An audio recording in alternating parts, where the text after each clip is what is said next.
RT, Spain.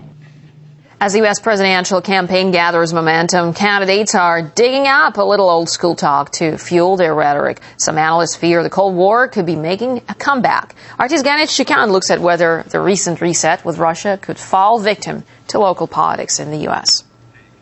The Cold War may long be over, with the leaders of Russia and America looking for common ground under the banner of a reset in relations. But Cold War sentiments still run high in the minds of some on Capitol Hill. A hearing in Washington was convened last year to discuss, quote, defending U.S. interests in the face of Russian aggression. Moscow's actions have demonstrated the lengths that it is prepared to take to assert its influence on an even larger scale, a fact that is especially troubling in light of Europe's growing dependence on Russian energy.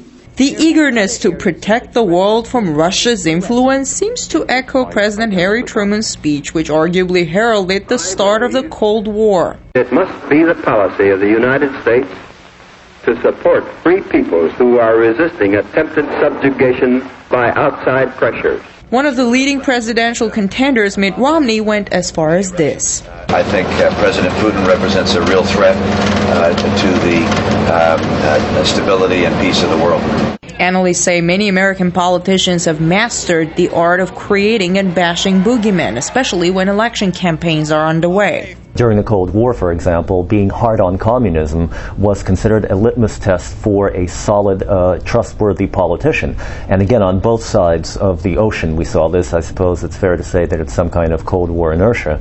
But there's a desire to speak tough, talk tough when it comes to foreign policy in order to sell your campaign to the wider population.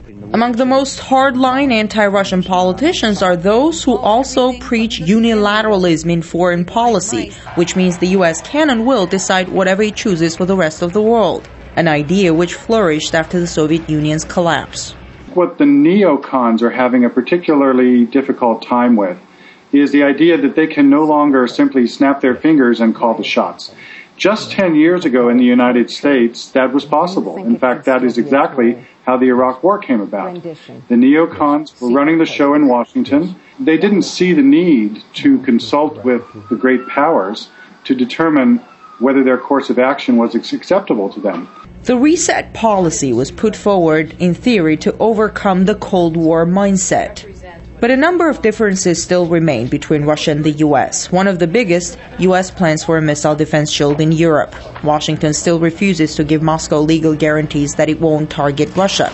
President-elect Vladimir Putin said reset doesn't mean that Russia has to give up its national interests or be unable to express its views on crucial international issues. The reset has nevertheless been useful because it's a new level of trust. There's a real will to reach an agreement which has allowed us to reach a new START treaty. We also managed to sign an agreement on cooperation in the field of peaceful nuclear energy.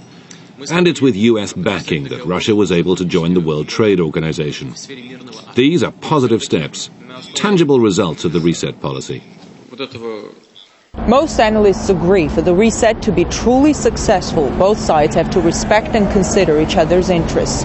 The Cold War is long gone, but it's alive and kicking in the minds of those who believe that one country has the exclusive right to make decisions for others. And that's a view which appears to be stuck in the minds of many U.S. politicians, even to this day. I'm Ganit Shikan reporting from Washington, RT.